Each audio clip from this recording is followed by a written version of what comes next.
কালকে সুমুরে আমরা এই গেস্ট হাউসে ছিলাম, স্কাইল গেস্ট হাউস। এর ওনার একটি গভর্নমেন্ট স্কুলের দিদিমণি। গেস্ট হাউসটি খুব সুন্দর। এখানকার কুক ধুলিয়ানের একটি বাঙালি ছেলে।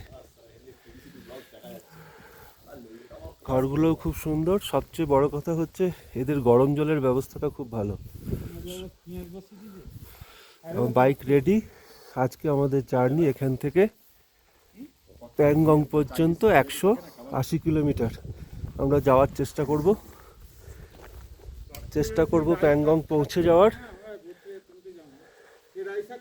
দেখা যাক কতদূর যেতে পারি। সামনে খুব সুন্দর একটা কিচেন গার্ডেন রয়েছে। আমাদের যে খাবারগুলো কালকে খাওয়ালো ওরা, সেগুলো এই কিচেন গার্ডেনেরই খাবার, সবজি। আর এই হচ্ছে এতক্ষণ অবধি আমি যে ছেলেটার কথা বলছিলাম, যে এখানে একটি বাঙালি ছেলে থাকে, এই হচ্ছে সেই বাঙালি ছেলে। ধুলিয়ানে ওর বাড়ি। সবসময় খেয়াল রাখছে সবার। গরম জল দিয়ে, চা দিয়ে, কফি দিয়ে সবাই রেডি আমরা।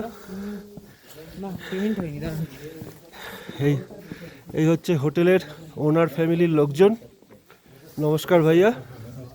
এনারা কালকে খুব সুন্দর খাইয়েছেন আমাদের। হ্যাঁ, এই সামনে রয়েছে একটা কিচেন গার্ডেন। আমি এদের শুনছিলাম যে এখানকার সবজি আমাদের খাওয়ানো হবে, মানে একটি অর্গ্যানিক খাবার আমরা কালকে খেয়েছি, যেটা কলকাতায় বসে কল্পনা করা যায় না। হোটেলের অ্যাম্বিয়েন্স খুব সুন্দর। এই ভেতরে রয়েছে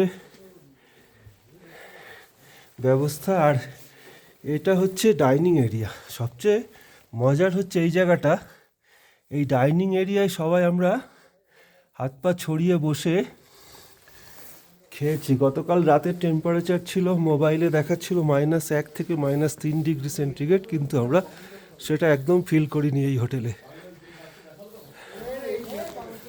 সব রেডি। এই যে সবাই রেডি হচ্ছে, দু একজন অল্প স্বল্প রেডি হতে বাকি আছে। রেডি হলে আমরা স্টার্ট করব।